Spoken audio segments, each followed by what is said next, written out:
It's Rin. It's been a while, hasn't it? I have been away doing things, adult things like working overtime a lot at my current job, which is fun, but not fun at the same time because even though you make money, it slowly kills your soul and your interest in all of your hobbies.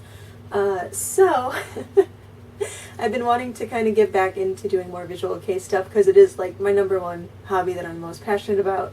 So today I am back with another confession video. So a couple months ago I did a video where I confessed a bunch of stuff related to visual kei that are kind of like weird or odd or just kind of non-standard for like your typical I want to be like super cool visual kei fan, which I am very much not. And so today I'm back with more confessions because last time my dog started barking and interrupted that video at like 15. So here I am doing more visual kei related confessions. So let's get started with number 16. Alright, so if you missed it, number 1 through 15 were in my last video. So let's get started with number 16. Number 16. One time a guy grabbed my ass at a live, so I stomped on his foot as hard as I possibly can before leaving because it really pissed me off. Number 17. When I was working in Japan, I wanted to keep the fact that I like visual kei a secret from my students because I thought that would be kind of weird for them to think that like their English teacher liked visual kei, and that's the reason why they came to Japan. But then when I finally started telling people, or rather, they figured it out once I was on TV at an ex-Japan concert, everyone was super excited because I wasn't like your boring same foreigner who went to Japan to experience the culture. I came on over there for Japan's version of glam rock. And so because of that, my students really latched onto that and they kept giving me presents or telling me things related to visual kei.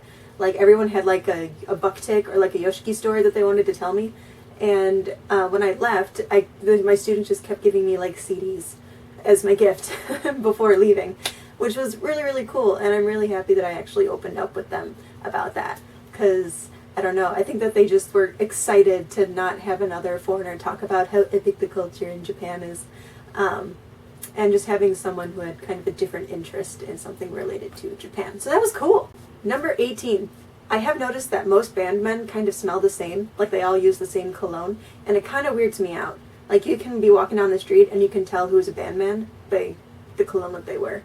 It's really weird. And the more interesting thing is that like the younger the band man is, they'll wear cologne based on their age. So like a young band man will wear like one cologne and then an older band man will wear like a different cologne. And like you can tell who's a band man and what their age is based on how they smell. It's really weird, but it's something that I've noticed and I don't think that I'm the only one. Number 19. During my week of training for my job in Japan, we had one day off. And while everybody else was studying to make sure that they were able to correctly teach their classes, I went to an acoustic Liftlish Live at Takara no Baba. And it was super fun, and I'm really glad I did that.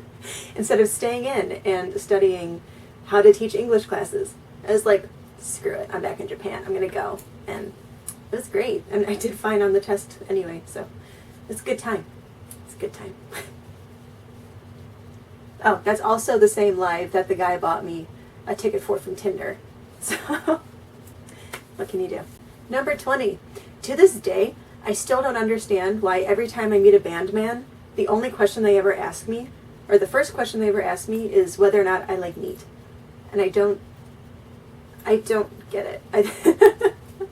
I just don't. Like the first question that comes out of their mouth is either do you like meat or do you like beer? And I don't understand. Is there like some kind of like underlying context there?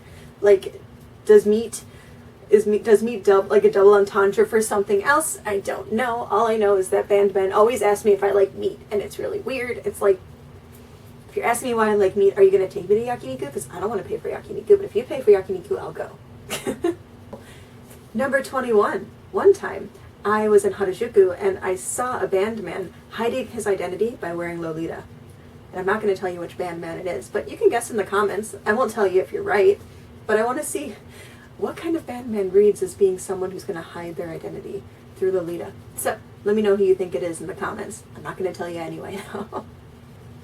Number 22. I am such trash that I have actually alphabetized my entire CD collection by band. And it's weird because it's the only thing in my life that is actually organized. My life is a goddamn mess right now, but my visual kei CDs are alphabetized. Priorities. Number 23. One time I got all dressed up and ready to go to a fashion meetup in Harajuku for like Japanese street fashion and alternative fashion. And then I went all the way from Gunma to Harajuku. It was like 2.5 hours by train. I got there, I saw the group of people. I got really, really nervous, had a panic attack, just turned around, got on the train and went back home.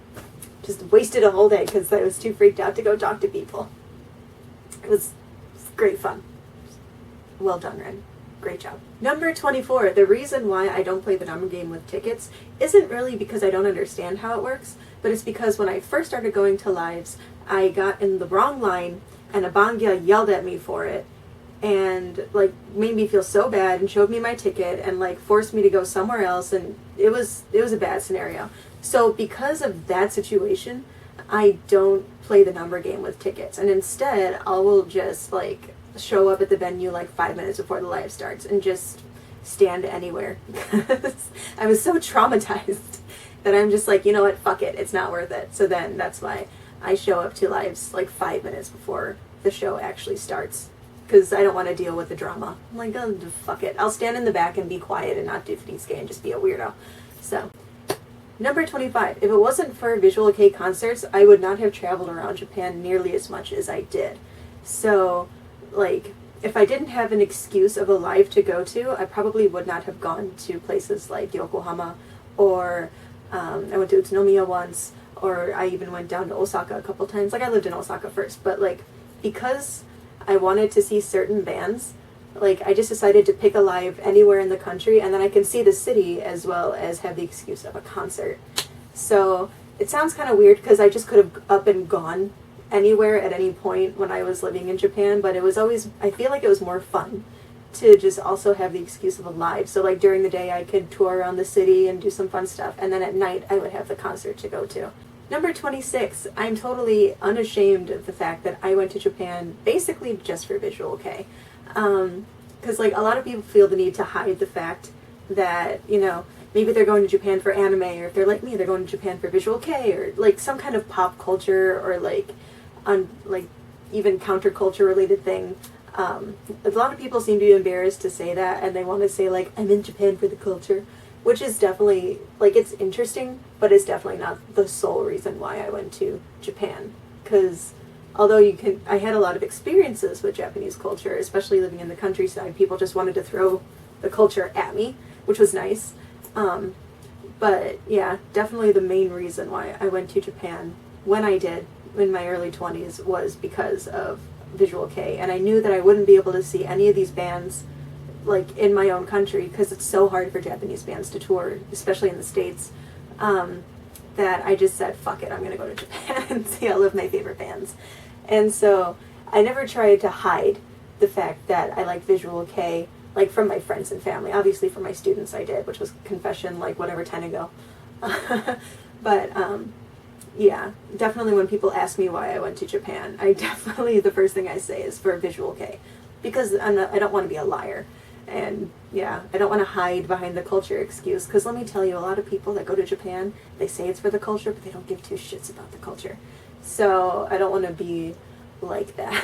Like, I definitely care about the culture, but visual kei takes precedent. But yeah, I'm not afraid to admit to all of my friends and family and people that ask me, like, why'd you go to Japan? And I'm just like, I went for Japan's version of glam rock. It's great. I went to so many concerts. It's fine. Number 27. My biggest crush in visual kei is actually Sakurai Atsushi from Bucktick. Oh my god, he's so handsome. And the best part is, he's from Gunma, so he's like the most handsome man to have ever come out of Gunma. So it's like two of my favorite things about Japan, and that's Gunma and visual kei come together, and Atsushi Sakurai, and he's just like, he's so hot. He's so handsome. Even now, he's like over 50, and he's just like, it should be illegal how handsome that man is. Okay, I'm done gushing. Just number one visual kei crush. I can't even talk anymore. He's so handsome. Number 28. Aside from, this current look right now, which was just me wanting to do something, like, I haven't worn visual kei stuff in like weeks, just like getting all done up. And this is just like the culmination of me wanting to get like looking cute, but not really having a reason or an outlet to do it. But, you know, in my daily life or my weekend life outside of work, I like to describe my own personal style related to visual kei as a poor man's kiyoharu. So, I don't know. Sometimes I feel like I'm ripping off his style completely when I'm like walking around the streets or I'm like posting pictures on Instagram, because I very clearly take a lot of inspiration from Kiyoharu. I just like his general look with like the floppy hats and just like the baggy clothes and like the big t-shirts and stuff. That's something that I definitely enjoy. So he's like probably my biggest inspiration when it comes to my own personal visual kei related style. So I hope that it's not like obvious that I'm very clearly almost accidentally ripping off Kiyoharu, but like I definitely look to him for like inspiration because I like his style. Number 29. Although I don't necessarily define myself as being kode or like anything like that. Although I do like older bands and I do enjoy heavier bands quite a lot. And Liftlich, which I don't know where exactly they fit in because they're not really heavy and they're not really older. They're just kind of like a band that I like. Definitely my favorite. But even though I do also, most of the time I listen to heavier bands, I have dabbled in Oshare Kei, actually. When I was first getting into visual kei, I have dabbled in listening to Oshare. I never got into Ankafe. They kind of pissed me off. I never was a fan of Ankafe. I know that sounds like blasphemous for me to say. Don't like Ankafe. I just, personally, I don't like, there's reasons. But I did like Aikuru a lot. I was really into Aiko. So before I left Japan, I actually got their entire discography before I left, like 2 weeks beforehand. I just went to Harajuku and like the CD stores there, and I just grabbed as many Aiko CDs as I could because they were like one of the first gateway bands that I got into relating to like Japanese rock. Like not really like visual kei, but they're Oshare, but kind of in that vein. So yeah, I have dabbled in Oshare kei, although I will say today I'm not so much. So, alright, so then we are going to go to number 30, and probably the last one because my dog's going crazy. Actually, visual kei was my main motivation to lose weight. So if you don't know, I actually lost about 22 kilos while I was in Japan. And my biggest motivation was because I wanted to be able to wear the clothing related to the genre. Like, when I was a big fan of visual kei for a long time, but I never really was openly showing that because I felt like the clothes definitely would never fit me, but I've always liked the style. So about like a year, oh my god, almost, how long has it been? Maybe about a year ago, maybe a year and a half ago. I don't know, it's been a while. When did I first start losing weight? I think it was like right after I was on Japanese TV at the X Japan concert. That's kind of when I took a look at myself and I was like, you know what, I feel like I kind of want to do more in the sense where I listen to the music, but I also wanted that aesthetic. I wanted to have that kind of style. And so after seeing myself on TV, I was like, okay, I think that I need to change something here. And yeah, so now I was able to actually lose 22 kilos and I can fit in all of the clothes that I've always wanted to. I can wear the brands that I always wanted to. And it's great. And like, I'm not telling people you should lose weight to look good. It's just my own personal experience that I had with that, and my own like weight loss journey, I guess, is that, you know, I kind of did it for clothing, and I feel like that's kind of a shallow reason, but it worked. And so yeah, now that I've lost all the weight, it's weird coming back to America. And like when I went to Japan initially, I was wearing like size large everything, but now that I'm back here, I'm like a size small, and it's really weird to readjust to that. I have no idea what clothes to wear anymore. Right. And my last confession is that for some reason, I have no idea why, I don't know if it's an impulse or what, but I actually kept a binder with a bunch of different flyers in here.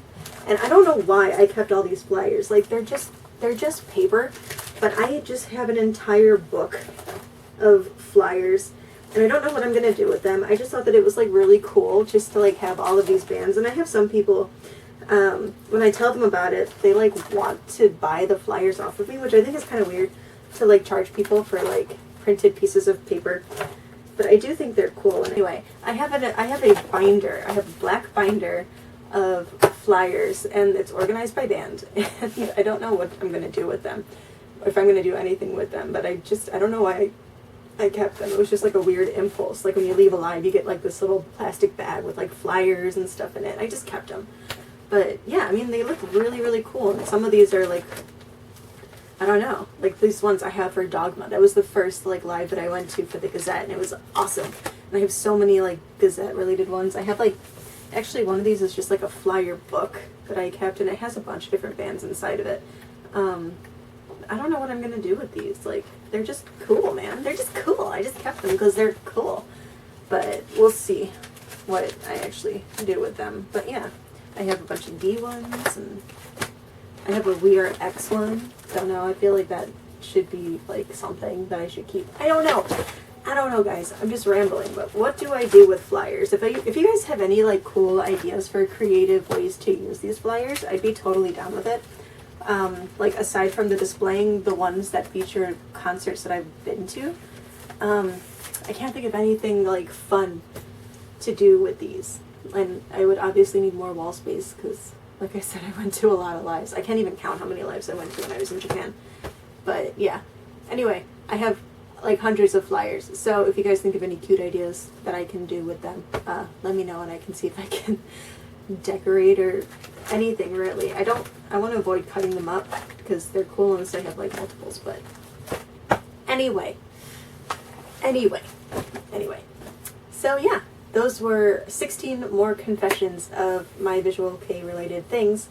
Let me know if you relate to any of these or not, and I do have more, so if you guys really like this, I'll do a part 3 because there's a whole lot more for me to confess about visual kei.